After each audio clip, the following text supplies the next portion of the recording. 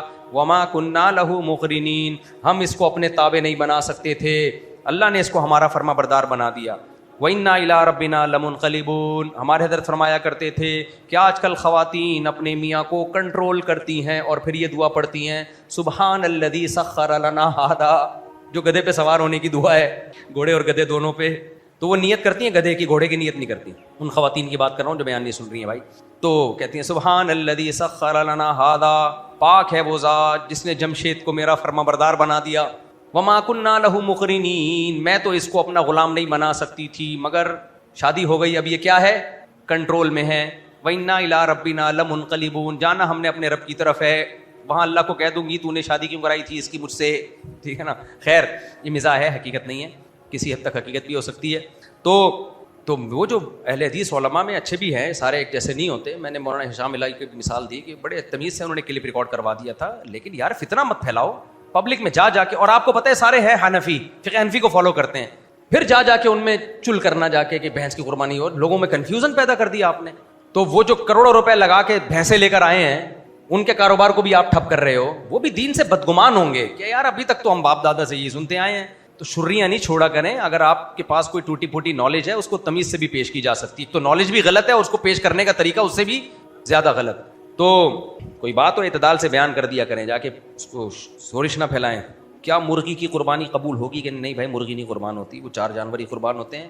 گائے یعنی اونٹ بیل اور یہ سب جو ہیں. اچھا میرے بوئی جلدی یہ وداؤٹ پروفٹ کام ہو رہا ہے. ہماری آرگنائزیشن کے بارے میں کسی نے پوچھا ہے, آپ وقف قربانی کر رہے ہیں, اس میں آپ کا بھی کوئی پروفٹ ہے؟ 0 پروفٹ ہے میرا, مجھے ثواب کے علاوہ کچھ بھی نہیں مل رہا. اور سارے مالی معاملات تو میں نے اپنے ہاتھ میں رکھے ہی نہیں ہیں. اکاؤنٹنٹ ہے اور اس کی بھی نگرانی ہوتی ہے, اور 4-5 لوگ دیکھ رہے ہوتے ہیں پورا سسٹم. میں بھی جا کے دیکھتا ہوں, ایسا نہیں کہ میں, تاکہ ایسا نہ ہو وہاں کوئی گڑبڑ شروع ہو جائے. تو فاؤنڈیشن میں میرا کچھ بھی نہیں ہے سوائے کہ ثواب کے. نہ کوئی تنخواہ ہے نہ کوئی پروفٹ ہے, وہ ویسے بھی اللیگل ہے. یہ جو فاؤنڈیشن کا جو بانی ہوتا ہے نا, وہ کچھ بھی نہیں لے سکتا, سمجھ رہے ہو. یہ صرف ثواب کے لیے کر رہے ہیں ہم. ایک بوٹی بھی نہیں آئے گی ہمارے گھر میں, میں تو اپنی قربانی خود کر رہا ہوں. تو یہ سارا غریبوں میں تقسیم ہوگا. پاکستان میں کوئی اچھا کام کرو نا, لوگ شک کرنا شروع کر دیتے ہیں, پتہ نہیں اس کی نیت خراب ہو گئی. اور جن کی نیتیں خراب ہیں, جو دبا کے 2 نمبریاں کر رہے ہیں, ان پہ کوئی انگلی نہیں اٹھ دبا کے. ایک تو یاد رکھو, ناٹک اور ڈرامے بازیاں پہ نہیں جایا کرو. ہمارے ہاں نا کچھ فاؤنڈیشن ایسی ہیں جن کے اونر ایسے غریبوں والا لباس پہنتے ہیں جیسے بھوکوں کو 6 وقت کا کھانا نہیں ملا, کم وقتوں کو. ابے تم نارمل رہو یار, کیوں الو بنا رہے ہو لوگوں کو؟ وہ یہ شو کرتے ہیں خاکسار, اربوں کھربوں روپے تمہارے اکاؤنٹ میں آ رہا ہے, چیریٹی کا آ رہا ہے, ٹھیک ہے, تمہارے لیے حلال نہیں ہے تو تمہارا اپنا بھی تو کچھ ہوگا بزنس, وہ تو پہنو. ایسے شو کرتے ہیں میں خاکسار پھٹے پرانے کپڑے اور مریلوں اور زکاتوں والا لباس پہن کے گھوم رہے ہوتے ہیں.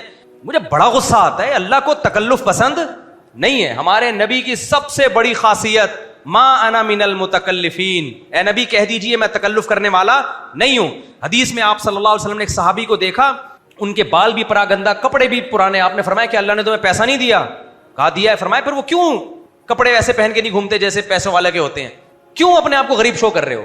بھائی اگر آپ کے پاس پیسہ ہے, اور ہمیں پتہ ہے آپ کی بھائی میرا ٹرسٹ ہے, میں وہاں سے کچھ نہیں لیتا, لیکن اپنی جو 4 گھر میں چلا رہا ہوں تو کچھ تو سورس آف انکم ہوگی نا. اب میں بھی ایسے پھٹے پرانے سڑے ہوئے کپڑے پہن کے مریل گھومنا شروع کر دوں تاکہ لوگوں کو یہ میسج جائے کہ میں ٹرسٹ سے کچھ بھی نہیں لے رہا, میں تو غریب کا غریب ہی ہوں. بیوقوف تو بولیں گے ماشاء اللہ مفتی صاحب, عقل مند بولے گا یہ بہت بڑا پھینکو ہے, یہ جھوٹ بول رہا ہے. اگر اس کے پاس پیسہ نہیں ہے تو بچوں کو اسکول کی فیسیں کہاں سے بھر رہا ہے؟ تو کٹا کہاں سے لے آیا؟ اپنے خود قربانی نہیں کرتا, 4 قربانیاں کہاں سے کر رہا ہے تو؟ لیکن ہماری قوم کا مزاج ایسا ہے, ان کو 1 نمبر آدمی پسند نہیں ہے. ٹرسٹ کا کوئی بھی اونر 3 پیس سوٹ ٹائی میں اچھی گاڑی میں گھومے, اس کو چندہ ہی نہیں ملے گا. اس کے لیے ضروری ہے وہ کمبخت پھٹے کپڑے پہنے گدھے پہ گھومے. وہ لوگ کہتے ہیں فیئر, حالانکہ سائڈ میں اس نے دبا کے کھانچے کھولے ہوئے ہوں گے. تو بھائی اتنا غریب ٹرسٹ کا اونر نہیں ہوتا جتنا ہم سمجھ رہے ہوتے ہیں.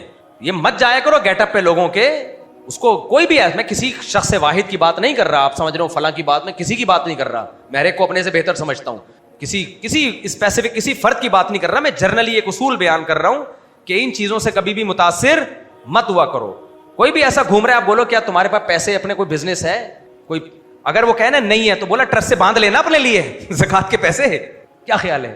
تو بھی تو پھر غریب ہی ہے نا, اتنا نیک بننے کی کیوں کوشش کر رہا ہے؟ بھائی اگر ٹرسٹ کا اونر خود غریب ہو, مر رہا ہو بھوک سے, 2 نوالے, اس کو بھی تو کھانے کی اجازت ہے یار. غریبوں کے لیے تو بھی ہے, کھا لے تو بھی. ایسے گھوم رہے ہوں گے جیسے پتہ نہیں سڑے ہوئے, کبھی انہوں نے دنیا میں پیسہ اور اچھا کپڑا دیکھا ہی نہیں ہے. تو یہ ناٹک کیاں ہوتی ہیں, 2 نمبریاں ہوتی ہیں پبلک کو بیوقوف بنانے کے لیے, اور ہماری پبلک میں اکثریت ان چیزوں سے بیوقوف بنتی ہے. تو اللہ کو تکلف پسند نہیں ہے. تمہارے پاس پیسہ ہے تو بتاؤ بھائی ہے, میں سوٹ ٹائی میں گھوموں گا, میں گاڑی میں گھوموں گا, میرے پاس ہے پیسہ, جو اکھاڑنا ہے اکھاڑ لو بھائی, چندے کا پیسہ تھوڑی ہے. کوئی الزام لگاتا ہے ٹرسٹ سے آ رہا ہے تو بھائی ثابت کر لے بھائی. ہاں یہ ضرور ہے کہ جو ٹرسٹ چلا رہے ہیں, فاؤنڈیشن چلا رہے ہیں, ان کے پاس اگر پیسہ ہے شو کریں وہ پیسہ, لیکن جو سورس آف انکم ہے وہ بھی بتائیں. کتنے لوگ مجھ سے پوڈ کاسٹ میں پوچھتے ہیں آپ کی سورس آف انکم کیا ہے. بہت سے لوگ غصہ کرتے ہیں اس سوال کا جواب کیوں دیتے ہو. کہ تو میں جواب دوں گا, کیونکہ میں مسجد کا امام بھی ہوں اور میں ایک ٹرسٹ بھی چلا رہا ہوں, میرے ذمے ہے کہ میں جواب دوں کہ میرے پاس پیسہ کہاں سے آ رہا ہے. اس میں بھی یہ نہیں کہہ سکتا اللہ کھلا رہا ہے, اللہ پلا رہا ہے. تو لوگ بولیں گے ہمیں کیوں نہیں کھلا رہا, تجھے کیوں کھلا رہا ہے. تو میں بتاتا ہوں کھلے عام, میں گاڑی کہاں سے آئی میں 100 دفعہ بتا چکا ہوں, میں 4 گھر کیسے چلا رہا ہوں. اگر میرا ٹرسٹ نہ ہوتا, مسجد کا امام نہ ہوتا, پھر پوچھ کے دیکھتے, میں کہتا تیرے سے تھوڑی لے رہا ہوں, میری مرضی کہاں سے کما رہا ہوں. لیکن جب کوئی ٹرسٹ چلا رہا ہے, مثال کے طور پر ایک آدمی صدر نہیں تھا ملک کا, صدر بنتے ہی پیسہ کما رہا ہے, اس کے ذمے خود بتائے کہ پیسہ کہاں سے آیا. جج بن گیا, پیسہ بہت آ رہا ہے, اس کے ذمے ہے کہ میری تنخواہ اتنی ہے تو میں کہاں سے کما رہا ہوں, کیونکہ بدگمانی سے بچانا فرض ہے. ہمارے نبی اپنی زوجہ کے ساتھ تنہائی میں کھڑے تھے, ایک صحابی گزرے, نبی نے ان کو بلایا, فرمایا میری بیوی ہیں, میری زوجہ ہیں. انہوں نے کہا یا رسول اللہ آپ پہ کون شک کرے گا. خود نبی نے کلیئر کیا, کیونکہ ایک دل میں وسوسہ آ سکتا ہے بھائی پیغمبر کس کے ساتھ ہیں, فرمایا میری زوجہ ہیں. تو جو اس طرح کے لوگ ہوتے ہیں جو کوئی ٹرسٹ چلا رہے ہیں, ان کے ذمے ہے اچھے کپڑے پہنے, اچھی گاڑی رکھیں. اگر اللہ نے پیسہ دیا اور کم وقتوں کے پاس پیسہ ہوتا ہے, اتنے غریب ہوتے نہیں جیسے سڑا ہوا منہ لے کے گھوم رہے ہوتے ہیں, یہ تو ہوتا ہے. ہاں یہ ہے کہ کلیئر کریں بھائی یہ سوٹ ٹائی میں نے جے ڈاٹ سے خریدا ہے اور میرے پاس میرے ابا کا بزنس ہے, اتنے پیسے دیکھو ٹرسٹ بنانے سے پہلے بھی تھے, ٹرسٹ بنانے کے بعد بھی, یہ میرا اپنا ذاتی بزنس ہے یا میرا اپنے ذاتی ملازمت ہے, جو بھی ہے بتائے دنیا کو. غریبوں والی شکلیں لے کے میرے سامنے نہیں آنا, مجھے بہت غصہ آتا ہے. میں پابندی لگاؤں اچھے کپڑے پہن کے, نہیں تو میں زکات میں سوٹ ٹائی دوں گا ایسے جیسے کم وقت کو. کوئی میرے پاس آ گیا نا ایسا ٹرسٹی, ٹرسٹ کا مالک, سڑے ہوئے کپڑے پہن کے, میں زکات کے اس کو سوٹ ٹائی دوں گا, یا زکات نہیں لگتی ہو تو میں صدقے کا دوں گا یا ہدیے میں دوں گا. پھر نہیں پہن کے گھومے گا, میں ویڈیو بناؤں گا, بولوں گا میں نے اس کم وقت کو 10 سوٹ ٹائی دیے, 3 پیس سوٹ دیے, پھر بھی پھٹی ہوئی شلوار پہن کے گھوم رہا ہے. یہ اس کا مطلب یہ ناٹک ہے. کیا خیال ہے؟ اور یہ نہیں بول دینا کہ میں نے 10 کے 10 غریبوں میں صدقہ کر دیے. اتنا نیک دنیا میں یہ ناٹک کرتے ہیں, کہہ رہے ہیں وہ اصل میں آپ نے مفتی صاحب دیے تھے مجھے 10 سوٹ ٹائی, لیکن میں باہر ایک ملا مجھے, ایک مولوی ہے ایسے چندے لیتا تھا, وہ اس طرح کی تقریر کر رہا تھا. اتنی تو ہم نے, اللہ نے عقل دیا کہ ہمیں پتہ چل جاتا ہے کہ یہ فراڈی ہے. اتنا غریبوں پہ رونا آ رہا ہے تو اس کا مطلب اتنا باپ پہ نہیں مرتا ہوا. آج کل لوگ رو رہے ہوتے ہیں یار. دنیا ایک فراڈی تھا مولوی, تقریر کر رہا ہے, لوگ بڑے بڑے تاجر بیٹھے ہوئے تقریر کر رہا ہے, کہہ رہے میں بھی یہاں سے آ رہا تھا, ایسے رو رہا ہے بغیر آنسوؤں کے, کہہ رہے میں بھی کوشش کر رہا تھا, آنسو نکل نہیں رہے تھے, کہہ رہے میں بھی یہاں سے آیا, میں نے گرمی میں شٹرنگ کا کام کرتے ہوئے مزدور دیکھے, کمر پہ پھٹے اٹھا کے لے جا رہے ہیں, انہیں کون پوچھے گا ان کا, غریبوں کا کیا ہوگا. میں نے کہا بے غیرت بیٹھ جا. مجھے بہت غصہ آتا ہے یار, میں تو اٹھ کے اسٹیج پہ چماٹ لگانے والا تھا اس کو. کیوں لوگوں کے سامنے بکواس کر رہے ہو, جھوٹ بول رہے ہو یار. اتنا رونا تجھے آ رہا ہے, مجھے پتا ہے اتنا نہیں آتا رونا یار. مزدور ہر بچپن سے دیکھتے آ رہے ہیں, ترس آتا ہے, ہمیں بھی آتا ہے, ہم کیا انسان کے بچے نہیں ہیں. ساری سکینت تیرے اوپر نازل ہو رہی ہے, ناٹکی 2 نمبری, اور داڑیاں رکھ کے لوگوں کو بیوقوف بنا رہا ہے. تو ایسے تقریر کر رہا ہے اور لوگ بھی بیوقوف. اس کے دل میں بڑا درد ہے. تو کیا پہلی دفعہ تو نے مزدور دیکھے ہیں دھوپ میں کام کرتے ہوئے؟ آرام سے بتا دے بھائی یہ مزدور لوگ ہیں, ان کا خیال کیا کریں, صدقہ خیرات کیا کریں, اپنے باپ کو بھی پوچھا کریں, اور میرے ذریعے سے کر لیں تو زیادہ ثواب ملے گا. ہمارا ٹرسٹ ہے, فاؤنڈیشن ہے, بس ختم ہو گئی بات. ایک کو میں نے دیکھا, اس کو دیکھ کے تو مجھے بھی رونا آ گیا. پھر بعد میں مجھے اپنے اوپر ہنسی آئی, یار طارق صاحب تمہیں اس نے بیوقوف بنا دیا, تمہیں عامل نے بیوقوف بنا سکے جو بڑے بڑے علماء کو بیوقوف بنا دیتے ہیں. اس نے وہ کیا کر رہا ہے, ٹرسٹ کا تھا, وہ بھی کسی ٹرسٹ کا. اب یار وہ سمجھ جائے گا, میری بات ہو رہی ہے لیکن سمجھ جائے. میں تھوڑا سا کیریکٹر چینج کر دیتا ہوں. وہ بھی بہت رویا, چلے لوگ بھوک پہ مر رہے ہیں, رو رہا ہے نا. میرے بھی 1-2 آنسو. مجھے کسی نے پونی ماری, بولا یار, میں نے کہا یار دیکھ نہیں رہے کتنا بھوک سے مر رہے ہیں لوگ یار. اچھا یہ ہنس رہے ہیں, اس کے جو قریب کے لوگ تھے. میں نے کہا تم ہنس رہے ہو یار, کیا حالات دیکھ کے آئے وہ. اچھا پھر مجھے بھی, میں نے کہا شاید پتہ نہیں میرے غلط آنسو نکلے, میں یوں کر رہا ہوں. بہرحال کنفیوز ہو گیا میں. بعد میں نے بولا ابھی بڑی فلم ہے مفتی صاحب, یہ چھوٹی فلم. یہ رو کے کر کیا رہا ہے, بڑے بڑے تاجروں سے اپنا لنک بنا رہا, اور یہ اب ان سے پرسنل ہوگا, اور جب پرسنل ہوگا تو بس پھر چھوڑو, آپ کی آگے ان سے پیسے نکالے گا. یہ رونے دھونا بعض دفعہ لوگوں کا اعتماد بحال کرنے کا طریقہ ہوتا ہے, لوگوں کی بیوقوفوں کی جیب سے پیسے نکالنے کا طریقہ ہوتا ہے. سمجھ میں آ رہی ہے بات کہ نہیں آ رہی؟ میں کسی خاص ٹرسٹ پہ اعتراض نہیں کر رہا, نہ کسی اونر پہ. کہیں آپ کسی اونر کے پھٹے ہوئے کپڑے دیکھیں تو بولے مفتی صاحب اس کے بارے میں کہہ رہے تھے, کسی کے بارے میں نہیں کہہ رہا. میں جنرلی ایک اصول, ہو سکتا ہے واقعی کوئی غریب ہو, یہ بھی ہو سکتا ہے, لیکن عام طور پہ ایسا ہوتا نہیں ہے. غریبوں کے پاس ٹرسٹ بنانے کی فرصت کا, وہ تو کہتا ہے میں اپنی ریڑھی لگاؤں, اپنا گھر چلاؤں یا ٹرسٹ چلاؤں. تو لیکن یہ ناٹک میں نہیں آیا کرو. اللہ نے پیسہ دیا ہے, سوٹ ٹائی میں گھومو. بولے تو لوگ کہتے ہیں تو لوگ بھوک سے مر رہے ہیں اور تو پراٹھے کھا رہا ہے, تو آپ بولیں کیا پوری دنیا سے جب بھوک ختم ہوگی پھر میں پراٹھے چھوڑوں؟ اس کا مطلب قیامت تک میری نسلوں میں کوئی بھی پراٹھا نہیں کھا سکتا, یہ تو رہے گی پوری دنیا میں. میں نے وہ کیا تھا نا وہاں کہیں میں بیٹھ کے, پتہ نہیں, میں گیا پشاور, ہمارے ایک پٹھان دوست نے اتنا بڑا دمبا میرے سامنے لا کے رکھا. اب انہوں نے اکرام میں لا کے رکھا, مجبوری ہے تھوڑا سا تو کھانا پڑے گا نا. میں نے آستین چڑھائی تاکہ آستین گندی نہ ہو. آستین چڑھے ہوئے ویڈیو بن رہی ہے میری, ایسے لگ رہا ہے میں پوری آرمی لے کے اس پہ کودنے والا ہوں. ایک تو ویڈیو بنا کے ڈال دی, نیچے کمنٹس غزہ میں لوگ بھوک سے مر رہے ہیں, دنیا میں اور ان مولویوں کی حرکتیں دیکھو. حالانکہ جو طنز کر رہے ہوں گے نا وہ بھی 6 پراٹھے ان کے سامنے رکھے ہوئے ہوں گے, شام کو ان کے یہاں نہاری پکی ہوئی ہوگی. یہ تھوڑی کہ لوگوں کی باتوں کی وجہ سے آدمی ناٹک پہ آ جائے. تو ناٹک واٹک نہیں کیا کرو بھائی, جو ہے وہ جو ہو اندر سے وہی باہر سے نظر آؤ.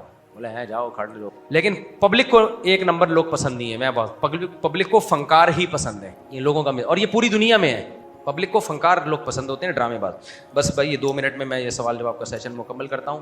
آپ کیوں پوچھ رہے ہیں؟ جی السلام علیکم. والد صاحب کی ابھی ڈیٹ ہوئی. جی میرے والد صاحب کا بھی انتقال ہوا ہے, تو درخواست ہے کہ آپ دعا اللہ مغفرت فرمائے. دل سے دعا اللہ تعالیٰ مغفرت. جلدی ہوتی ہے, عصر کی نماز جلدی ہوتی ہے, پڑھ سکتے ہیں جو جلدی بھی, وہ بھی نماز کا ٹائم شروع ہو جاتا ہے. میرا نام ڈاکٹر احسان عباس ہے, میں university of veterinary and animal sciences Lahore کا اسٹوڈنٹ ہوں. میں فائنل انٹرنشپ کرنے کراچی آیا ہوں, جو کہ 10 جون ختم ہوئی. میں سن رہا ہوں مفتی صاحب, میں کراچی میں 4 ماہ رہنے کے باوجود آپ سے مل کر آ جاؤں. میں ایسا سوچ بھی نہیں سکتا آپ سے ملے بغیر مل کر نہ جاؤں.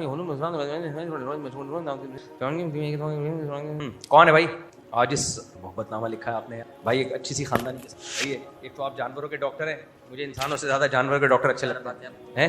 اچھا اچھا, ہاں وہی بن گئی تھی سسٹ میں. ہاں تو تازہ دودھ صحیح نہیں ہے. ہاں وہ میں بتاتا ہوں, آپ اس کی کریکشن کر دیں. جو فریش ملک ہے نا, بوائل کیے بغیر جو بالکل نکالا اور پی گئے, تو اس میں جو میں نے ڈاکٹر سنا اگر جانور میں کوئی بیماری ہے تو وہ اس دودھ میں آ سکتا. اچھا تو ہاں, لیکن مجھے ایک ڈاکٹر ہی نے بتایا کہ اگر اس پالتو جانور کا آپ ٹیسٹ کروا لیں, بلڈ ٹیسٹ, جس سے پتہ چل جائے کہ اس میں وہ بیماریاں نہیں ہیں, تو پھر پی سکتے ہیں. یہ تو ٹھیک ہے نا. اچھا بکری میں بھی ہے, یہ گائے میں اور بھینس میں امکان زیادہ. بھائی یہ کہہ رہے ہیں تازہ دودھ میں بیماریوں کا خطرہ ہے. یہ بات مجھے اور بھی ڈاکٹروں نے بتائی ہے, لیکن اس کی میں بھی حل بتاتا ہوں. اچھا بھائی, میں کئی بار لوگوں کو بیانات میں ترغیب دے چکا ہوں. ہمارے نبی کی سنت ہے فریش دودھ پینا. دودھ نکالا اور بوائل کیے بغیر پی گئے. بکری کا دودھ تو ہمارے نبی نے اونٹنی اور بکری کا دودھ پیا ہے. گائے تو اس دور میں بہت کم ہوتی تھی, اب بھی سعودی عرب میں گائے وائے نہیں ہے, اونٹنی اور بکری کا دودھ چلتا ہے. اس پہ میرے بیان پہ کچھ ڈاکٹروں کا ریئیکشن ہوا ہے کہ بھائی گائے, پہلے میں تازہ دودھ کے فضائل بتا دوں. دودھ میں کچھ پیٹ کے لیے مفید بیکٹیریا اور کچھ منرلز ایسے ہوتے ہیں جو بوائل کرنے سے ضائع ہو جاتے ہیں, ایک بات. نمبر 2, دودھ کچھ دیر جب رکھا رہے گا تو پھر تو ہر قیمت پہ بوائل کرنا ہی پڑے گا آپ کو. تو میں نے ترغیب اس کی دی, دودھ نکالو اور کھڑاک سے پیو. میرا اپنا تجربہ ہے, صحت بہت اچھی ہوتی ہے اس سے, پیٹ بہت اچھا ہو جاتا ہے.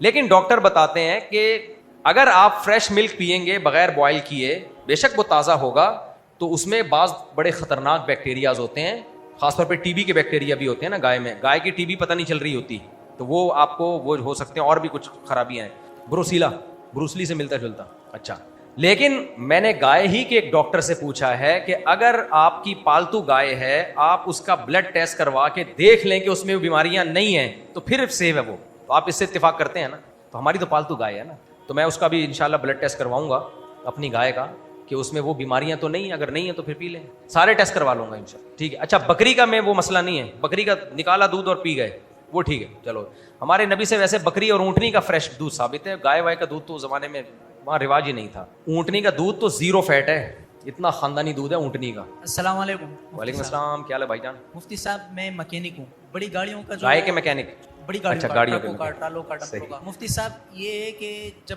گاڑیاں آپ کو میں نے اپنی گائے دکھانی ہے ابھی, آپ ذرا بیٹھیے گا. مفتی صاحب جب یہ لوگ پورٹ سے یا گوداموں سے مال لے کے جاتے ہیں کہیں اور, ہاں, تو وہاں کا ان کو کرایہ کسی کو نقد ملتا ہے, کسی کو نہیں ملتا ہے. ہاں, ان کی بیلٹیاں ملتی, تو وہ بیلٹیاں کچھ ٹائم بعد, کوئی 1.5 مہینے 2 مہینے بعد ملتی ہے اس کا پیسہ, لیکن وہ ان کو پیسے کی ضرورت ہوتی ہے. سود خالص, یہ مسئلے کی تحقیق ہو چکی ہے. ان کی اپنی اجرت بعد میں ملتی ہے, وہ کسی سے کم پیسے لے لیتے ہیں اور کہتے ہیں وہاں سے تم پورے لے لینا, یہ سود ہے. نہیں, وہ بیلٹی دیتے ہیں, اتنے پیسے تو اتنی کچھ اوپر کی کمائی ہوتی ہے وہ لیتے ہیں, اس میں سے کاٹتے ہیں, باقی پیسے ان کو دے دیتے ہیں. وہ قرض ہے جس پہ منافع لیا جا رہا ہے, وہ آپ کو ایڈوانس پیسے دے دیتا ہے. کوئی 1.5-2 مہینے تک ان کو پیسے ملتے نہیں ہیں, بس اس پہ نہیں سود لیا جا سکتا, سودی معاملہ نہیں کیا جا سکتا. اچھا یہ حرام ہے. اچھا میرے بھائی موتی سے پرسوں میری والدہ کے دل کا آپریشن ہے, دل سے دعا ہے جی اللہ تعالیٰ شفائے کامل عاجل عطا فرمائے. بس ایک آخری سوال, یہاں یہ قربانی کے سوال تو نہیں رہ گئے اس میں, بس ایک دو سوال, یہ بس بہت ٹائم ہو گیا بھائی. اچھا میرے بھائی 1 منٹ, کیسے حصہ لے سکتے ہیں, کیسے حصہ لے سکتے ہیں؟ حصہ فاؤنڈیشن میں 25,000 کا واقف حصہ ہے, آپ اسے کرنے کے لوگوں کے ثواب ملے تو یقیناً آپ کو تو کوئی پیسہ نہیں بچ رہا ہوگا, کیونکہ آپ کوئی تپا ہوا ہے مجھ سے, اعتراضات لکھ کے بھیجے اس نے, کہہ رہے ہیں آپ اس لیے وقف قربانی کر رہے ہیں کہ لوگوں کو ثواب ملے, تو یقیناً آپ کو تو کوئی پیسہ نہیں بچ رہا ہوگا کیونکہ آپ بھی ثواب ہی کر. بالکل 1 روپیہ بھی نہیں بچ رہا, اور اگر ٹرسٹ میں کچھ بچے گا تو وہ ٹرسٹ ہی کے کاموں میں لگے گا. یہ ہم نے لوگوں سے پرمیشن لی, اگر کچھ پیسے بچ گئے تو وہ غریبوں میں ہی تقسیم ہوں گے ٹرسٹ کے کاموں میں. میرے 1 روپیہ نہیں ہے اس میں, 1 بوٹی بھی نہیں ہے میری, کیسے حصہ لے سکتے ہیں وہ. السلام علیکم مفتی صاحب, آپ سے یہ پوچھنا تھا کہ جو شریعت کا انکاری ہو تو اس کو کیا کہا جاتا ہے؟ اور دوسری بات یہ, جماعت اسلامی اور دعوت اسلامی جو ہیں یہ اپنے کارکنان کو یہ کہتے ہیں کہ ہم رضا الہی کے لیے خالے جمع کر رہے ہیں اور ہم لوگوں مستحق کے لیے ان کو بھیجیں گے پیسہ جو آتا ہے. یہ جو ان کے کارکنان جو کام کر رہے ہوتے ہیں ان کو تو کچھ بھی نہیں ملتا, لیکن ان کو کہتے صرف یہ آپ کو رضا ملے گی رضا. تو ایسا کوئی شریعت میں کوئی ایسی بات ہے کہ کھالے جمع کر کے کوئی ثواب ملے گا؟ اور نہیں, جو کھالیں جمع کر کے مستحقین تک پہنچا رہا ہے اس کو تو ثواب ملے گا نا, وہ غریبوں کے کام آ رہا ہے. نہیں لیکن جو کارکنان کام کر رہے ہیں ان کو بھی تو کوئی بینیفٹ دینا پڑے گا نا. تو وہ تو ملازمت ہے. اور اگر وہ نہیں دیتے, وہ صرف یہ کہتے ہیں آپ کو رضا الہی ملے گا, آپ رضا الہی کے لیے کھالے جمع کریں, 3 دن اپنے لگائیں, یہ ایسی کوئی ہے چیز؟ دیکھیں ملازم فری میں بھی ہو سکتا ہے, تنخواہ پہ بھی ہو سکتا ہے.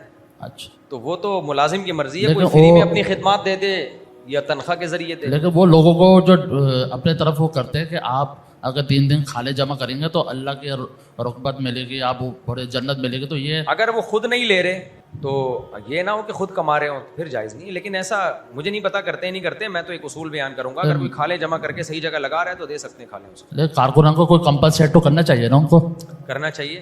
لیکن وہ تو یعنی آپ کا مطلب کارکنوں کو بھی ثواب پہ رکھایا ہوا ہوتا ہے. ہاں بس کارکنوں کو اجرت دی جا سکتی ہے. یہ نا تو جی آپ کو اللہ کا رضا ہے, تو ایسا کہاں ہے لکھا ہوا ہے؟ تو اس لیے میں نے آپ سے پوچھا کہ آپ شریعت چاہتے ہیں. آج کل نا ٹرسٹوں میں کنجوسی ہے نا, شریعت کے حساب سے کوئی اگر ایسا ہے تو بتائیں کہ ثواب ملتا ہے, ورنہ کمپنسیٹ کرنا چاہیے, پیسے دینے چاہیے. جی جی جزاک اللہ. السلام علیکم. مودی صاحب انہوں نے کہ قضا کے بارے میں یعنی کٹنگ سے مشابہت کیا, پینٹ شرٹ کا لباس بھی اس میں مشابہت ہے. دیکھو پینٹ شرٹ اب انگریزوں کا لباس نہیں ہے, پینٹ شرٹ پوری دنیا میں ایک اسٹینڈرڈ لباس بن چکا ہے. آئی بات سمجھ میں؟ پوری دنیا میں آفس کے ڈریس میں ایک اسٹینڈرڈ لباس بن چکا ہے پینٹ شرٹ. لہٰذا اس کو یہ کہنا یہ جاپانیوں کا یا انگریزوں کا یا سکھوں کا یا ہندوؤں کا یہ کانسیپٹ ہے پینٹ شرٹ میں. کچھ چیزیں ایسی ہوتی ہیں جو کسی خاص قوم کا شعار تھیں, وہ دنیا میں ان کو مقبولیت ملی اور ایک اسٹینڈرڈ پہ آ کے ساری دنیا جمع ہو گئی. اس کی مثال ایسے ہے جیسے انگریزی انگریزوں کی زبان ہے, لیکن پوری دنیا میں جو ایک بین الاقوامی زبان جو لوگوں کی آپس میں کمیونیکیشن کا کام دے گی وہ انگلش ہے. لہذا یہ جو جہازوں میں پوری دنیا میں, یہ میں نے پائلٹوں سے ریسرچ کی ہے, یوٹیوب کی ریسرچ نہیں ہے, پائلٹوں سے میں بہت سلام دعا ہے, میری بہت سے جہازوں میں پائلٹوں سے دوستی ہو, ہر طرف کے طبقے سے میری سلام دعا ہے. میری جو نالج ہوتی ہے نا وہ اس طبقے کے ماہرین, جیسے یہ ڈاکٹر ہے نا جانوروں کے, اب میں میڈیکل سائنس کی کتابیں تھوڑی پڑھوں گا, میں بیماریوں کا ڈاکٹر سے براہ راست پوچھوں گا, تو اس سے انسان کی معلومات کافی بڑھ جاتی ہیں کہ اس کو ہر فیلڈ میں ایکسپرٹ مل جاتے ہیں. تو اب انہوں نے کتنی اچھی ایک معلومات دی نا کہ بھائی گائے کے دودھ میں ٹی بی کا خطرہ ہے, بکری میں نہیں ہے, وغیرہ وغیرہ. تو یہ جو انگریزی ہے, رشین انگلش سے انتہائی نفرت کرتے ہیں, جیپنیز انگلش سے انتہائی نفرت کرتے ہیں, صرف یہ نہیں کہ انگلش سیکھتے نہیں, نفرت کرتے ہیں, اور چائنیز انگلش سے انتہائی نفرت کرتے ہیں, فرینچ انگلش سے انتہائی نفرت کرتے ہیں. لیکن پائلٹ چاہے فرینچ ہو, چائنیز ہو, رشین ہو, انگلش سیکھنا مسٹ ہے اس کے لیے. اور رشین نے نہ چاہتے ہوئے بھی پائلٹوں کو انگلش سکھاتے ہیں. وجہ کیا ہے؟ جہاز جب ہوا میں ہوتا ہے تو اس کا کوئی مذہب نہیں ہوتا, اس کی کوئی قوم نہیں ہوتی. جس ملک میں جائے گا اس کو یہ نہیں کہ اب چائنیز جا رہا چنگ پونگ کرتا ہوا نکل گیا, پاکستانی کو سمجھ میں نہیں آئے گا تو نے اترنا کہاں تھا. اب پاکستانی چائنیز کے لیے چائنا والا بٹھائے ترجمان, رشین جہاز آ رہا ہے تو رشیا کا بندہ بٹھائے, اردو کے لیے اردو پائلٹ کے لیے اردو بولنے والا بٹھائے, فرانس سے جہاز آ رہا ہے تو فرینچ بٹھائے. تو ہر ایئرپورٹ پہ اتنے بندے بیٹھ جائیں گے کہ تو مصیبت ہو جائے گی. پوری دنیا نے ایکسیپٹ کیا کہ بھائی جب بین الاقوامی سطح پہ کوئی بھی زبان یوز ہوگی تو وہ انگلش ہوگی. سمجھ میں آ رہی ہے؟ یہ اب لوگوں نے ایکسیپٹ کر لیا ہے. اب کوئی پائلٹ انگلش سیکھ رہا ہے, آپ بولو کافروں کی زبان سیکھتے ہوئے تجھے شرم نہیں آتی, تو وہ کیا کہے گا؟ بھائی وہ اب کافر کی زبان نہیں رہی ہے. پوری دنیا میں جو کمیونیکیشن کے لیے ایک اسٹینڈرڈ ہے وہ یہی ہے کہ انگلش میں بات ہو, کیونکہ گورا کہتا ہے میں ہر ایک کو اس کی زبان میں نہیں سمجھا سکتا. تو اب وہ آپ خوشی سے مانیں یا مجبوری میں مانیں, وہ آپ کو ایکسیپٹ کرنا پڑے گا. اور جنہوں نے انگلش کو ایکسیپٹ کر لیا نا وہ فائدے میں رہے ہیں, جنہوں نے چائنیز جیپنیز نے نہیں کیا وہ نقصان میں ہے. پتہ ہے آپ کو, یہ انہوں نے اڑی میں رہے کہ ہماری اپنی زبان میں, ٹھیک ہے انہوں نے ترقی بہت کر لی اپنی زبان میں جو کچھ ہوتا ہے, لیکن چائنا والا جب چائنا سے باہر نکلتا ہے گونگا ہوتا ہے, وہ جاپان والا جاپان سے باہر نکلتا ہے گونگا ہوتا ہے, فرانس والا فرانس سے باہر نکلے گا گونگا, نہ کوئی اس کی سمجھتا ہے نہ وہ کسی کی.